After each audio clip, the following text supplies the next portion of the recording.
Twelfth या फिर आप जो है 9th और 10th में हैं तो आपके लिए ये वीडियो बहुत ही अच्छा साबित होगा। आपको पता है अभी ये वीडियो मैं थोड़ा आपको ऐसे प्रोटोटाइप लाया हूँ, बट आपको लेक्चर लाऊंगा, परेशान नहीं होइएगा, ठीक है। आपको मैं बता दूं, सबसे पहले आज हम देखेंगे प्रकाश का परावर्तन किसे कहते हैं।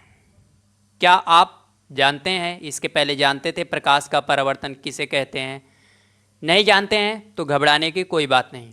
अब मैं आपको ये थोड़ा प्रोटोटाइप दे रहा हूँ, प्रोटोटाइप जिसे कहते हैं, एक थोड़ा संक्षिप्त में दे रहा हूँ, लॉन्ग वीडियो आपको मिलेगी।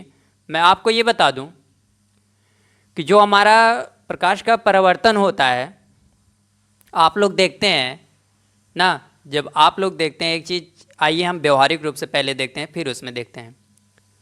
आप लोग देखिए, जैसे अगर कोई भी वॉल है, दीवार, ठीक है, दीवार पे अगर हम अपने बॉल को, गेंद को मार रहे हैं, जैसे आप देख पा रहे होंगे, यदि हम बॉल को गेंद पे मार रहे हैं, उसको मतलब दीवार को गेंद से मार रहे हैं, अब आप कल्पना करिए कि दीवार घिरी हुई है, क्या बॉल उसके उस पार जा सकती है?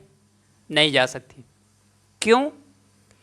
क्योंकि दीवार के उस पार इसलिए बॉल नहीं जाएगी क्योंकि दीवार पूरा रिजिड बॉडी है, और जहाँ रिजिड बॉडी होगी वहाँ से हमारा कोई चीज़ उसके उस पार नहीं जा सकता, वो वापस लौट आएगा।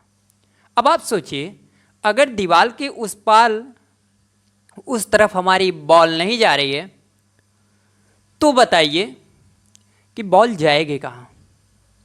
बॉल हमारी वापस आएगी। जैसा आप डायग्राम में देख पा रहे होंगे, हमने बॉल को मारा ना, बॉल को मारा और बॉल क्या हो रही है? आ रही वापस। इसी सेम प्रकार से यदि किसी दर्पण को, यानी कहे शीशे को, यदि किसी दर्पण को हम एक तरफ उसको क्या पेंट कर दें, क्या कर दें? पेंट कर दें।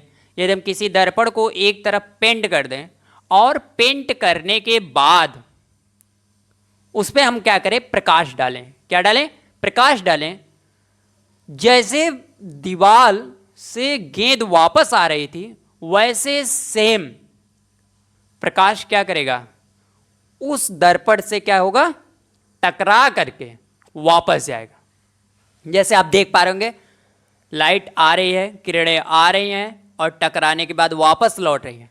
अब ये वापस जो लौट रही है ये किरण, देखिए इसमें कहीं ना कहीं, देखिए उसमें क्या हो रहा है, कहीं ना कहीं वहाँ से कुछ एंगल बन रहे हैं, और जो एंगल बनता है उसे हम, जो आने वाली किरण और अभिलंब के बीच, देखिए बीच में जो ये लाइनें हैं ये अभिलंब है, आने वाली किरण और अभिलंब के बीच में जो हमारा कोण, एंगल बनता है उसे हम कहेंगे आपतन कोण। क्या कहेंगे? आपतन कोण। और जो जा रही किरण उसकी और अभिलंब के बीच में जो कोण बन रहा है उसे हम क्या कहेंगे? परावर्तन कोण, जिसे हम I और R से दिखाते हैं। ठीक है। अब मैं आपको बता दूं प्रकाश की, अब यही डिफिनीशन बनती है तो कितना आसान हुआ हमें बनाने में डिफिनेशन। हम कह सकते हैं प्रकाश की आने वाली किरण, जब प्रकाश की किरण अपने स्रोत से चल करके किसी अपारदर्शी चिकने तल पर टकराती है और टकराने के बाद, जैसे आप देख पा रहे हैं, टकराने के बाद वापस लौट जाती है।